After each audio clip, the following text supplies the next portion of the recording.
update ko kayo sa FB natin.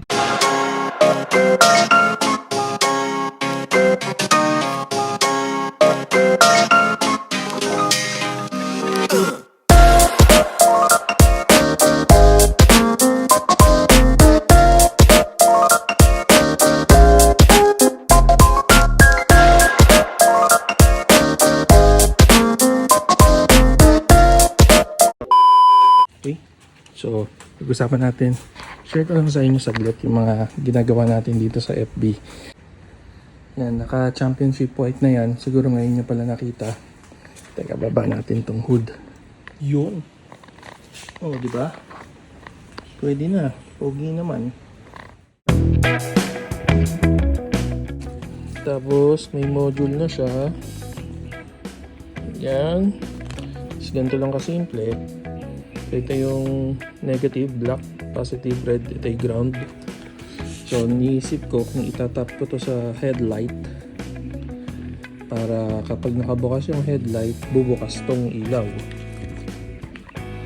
Yan.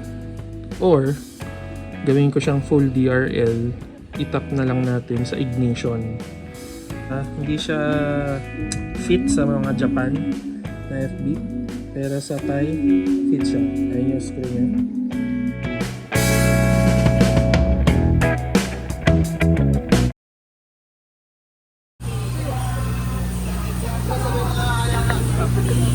Okay pa kuya ilalim niya? Oo sir, okay na sir.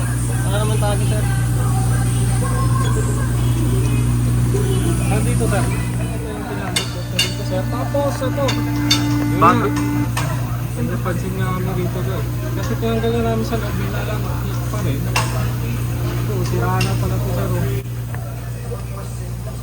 Yung bushing. Oo, bushing, kaliot kanan. Ang lakas dito sa may kanan. Wala tayo stock niyan. Single ito yung sir. 1 hour later. Sira ka na. Dito na rin yun.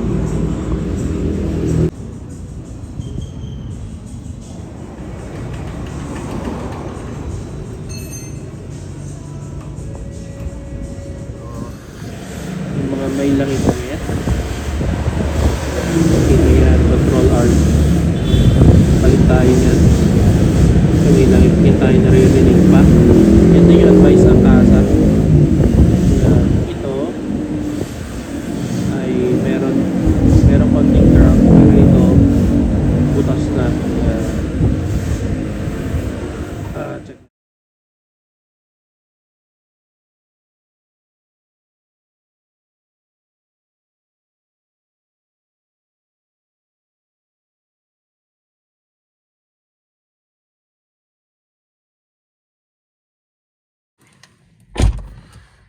Okay, another day, another vlog. Kala mo consistent mag-upload, ano? So, meron tayo ditong part na ipapakabit. Nakadating lang. Fresh from Thailand. Nabili natin sa isang FB member. Yan. Engine mount ng ating FB. Parang naatat na akong ipakabit. Though, hindi pa niya kailangang palitan. Pero meron na siyang indication ng na may worn out na rin yung engine support nito. Ayun, kung i-reverse nyo siya, yun. So meron siyang bassy na sound. Pero kapag malala na talaga yung engine support nyo, kapag yan ay sira talaga, ang tunog niya ay ang indikasyon niya yung RPM mo nabagsak. Hindi mo kapag nag-engage yung aircon, nabagsak yung ano mo, yung iyong RPM. So ito, pag nire-reverse ng cold start, yun ang kanyang problema. Pwede din naman nating i-DIY yon, pero wag na, pakabit na lang natin kasi may mga torque spec yun eh. Mga OG na subscribers natin Siguro maalala nyo na, nasa 30 plus lang yung kilometer reading ng FB natin. Ngayon nasa 78 na, pa 79k na. Wala naman na binigay na problema to. Yun lang, yun na i-share ko before, yung may hose na maliit na ganyan, yung sa coolant. Para sa coolant yata yun lang ang nag-leak. Coolant kasi yung laman nun Yun lang naman problema nito. Thermostat nasira rin pala. Nagpalit din tayo ng thermostat. Pag medyo bumababa na yung parang lumalamlam yung lamig. Kasi alam ko yung lamig niya. Ayaw linisin ng kasa. Yun may taas. Babasak na. Yung engine mount. Yung tinakbo ng sasakyan na to magsa 79k na to. Yung una kong FB na 2013 na maroon, nagpalit ako ng engine mount na nasa 88k na siya, pero mas grabe yung status ng engine support na yon kasi nagda-drop na yung RPM nun kapag pag nag-engage yung aircon, medyo nagda-drop yung RPM.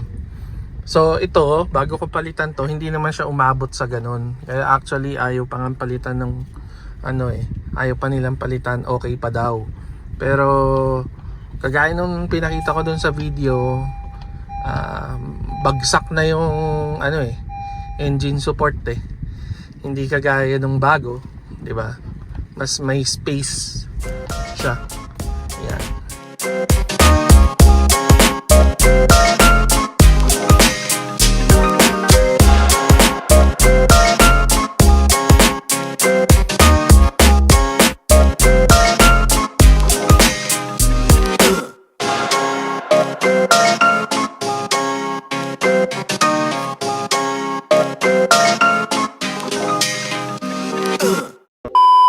Ka dyan, may langit-ngit yan. Ito, may ganyan. Nawala.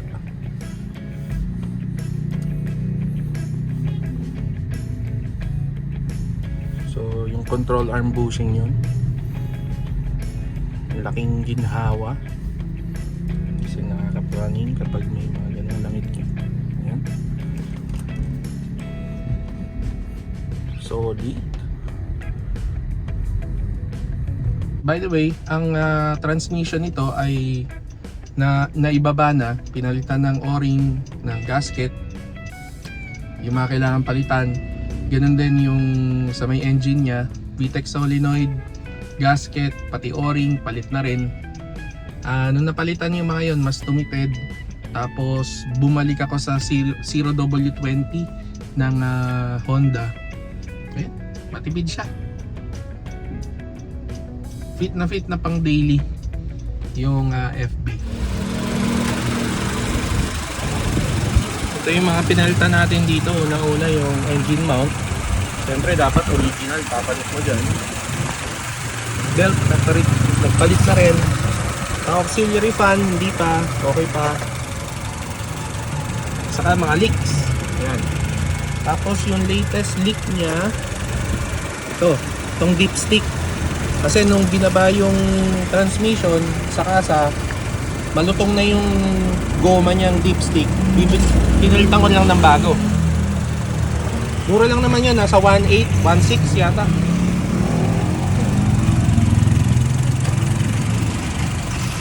So R18 engine, matipid. Pero gaya nga sabi ko, hindi lahat ganun ang kaso, iba-iba. Nataon lang na matipid tong nakuha natin na napunta sa atin na unit. Nagpalit na rin tayo ng cowl. Ayan, ito kasi sakit niya, nagka-crack. Ito bagong bago. Yung mga nasa 13,000 yata yan sa kasa. Merong nag-let go. Nakatago lang sa bahay niya, nabenta yung FB, binenta sa atin ng 4,000. Kinuha ko na. Yan, regarding sa fuel consumption, ayan, 10.2 kilometers per liter. Meron pang remaining 399 kilometers sana. Ang ating tangke ay siguro mga kalahati na yan kasi 2 bars iilaw na yan eh. 10.2. So ang natakbo na nito ay 254 kilometers. Hindi ko alam kung bakit matipid ang FB na to. City driving na may traffic, kaya niya ng 11.6 to 12.5. Hindi ko alam kung bakit ganon. Pero ang mga engine kasi natin saka mga transmission, meron talagang ano yan eh, yung parang tao na pinanganak na magaling sa math, tao na pinanganak na magaling sa science. So merong mga engine na sadyang matipid, at siguro ay isa na to doon. Ang isang full tank nito, 47 liters ang full tank niya. Ang natatakbo nun nasa 550, 560 kilometers. O kapag heavy traffic talaga, ang natatakbo nito ay mga 430. So mga nasa 9 kilometers per liter. Heavy traffic yon, yung bumper to bumper everyday traffic. Matipid na yon. Pero yung saktuhan lang, mga 11.5 to 12.5. So ayan siya. Habang tumatagal, mas tumitipid. Hindi ko alam kung bakit. So din sa pinalitan natin sa kanya ay bumili tayo ng bagong gulong, Bridgestone Turanza last year. Medyo pricey pero advisable ko to. Talagang nawawala yung mga lubak-lubak, di mo ramdam. Tapos kumuha tayo galing SI FC Civic na SI. Sukat din naman sa FB. Ayan. Nakalimutan ko na kung kanino natin binili. Ayan, sukat siya. So yung QA lug nuts nito, tinabi muna natin.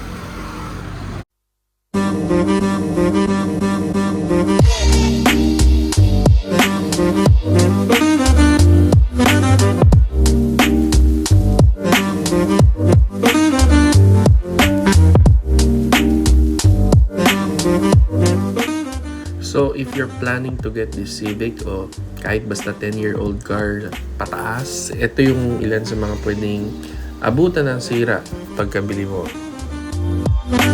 Number 1, yung engine and transmission leaks, suspension parts, engine mounts, kailangan mo rin magpa-radiator flush. Siyempre yung brake pad, maganda original yung bilhin mo, hindi yung replacement. Tapos tires, at syempre yung mga faded plastics. Kaya reliable naman yung mga sasakyan, halos lahat pagpasok ng mid-2000 pataas. Yung mga C-segment cars o medium cars, halos pare-pareho lang yung ride quality niyan hanggang ngayon. Ang naiba lang talaga, mas may tech yung latest. Pero if you're on a budget, marami ka nang mabibili na matibay at roadworthy na mura. Mag-ready ka na nga lang ng 50 to 70k para sa maintenance, sa parts and labor. Alright, nakauwi na tayo. Tingin ko habang tumatagal mas gumugwapo ng gumugwapo eh. At habang mas mura ngayon sa market, kumuha na kayo. Marami dyan na nagle-let go ng mga sasakyan nila.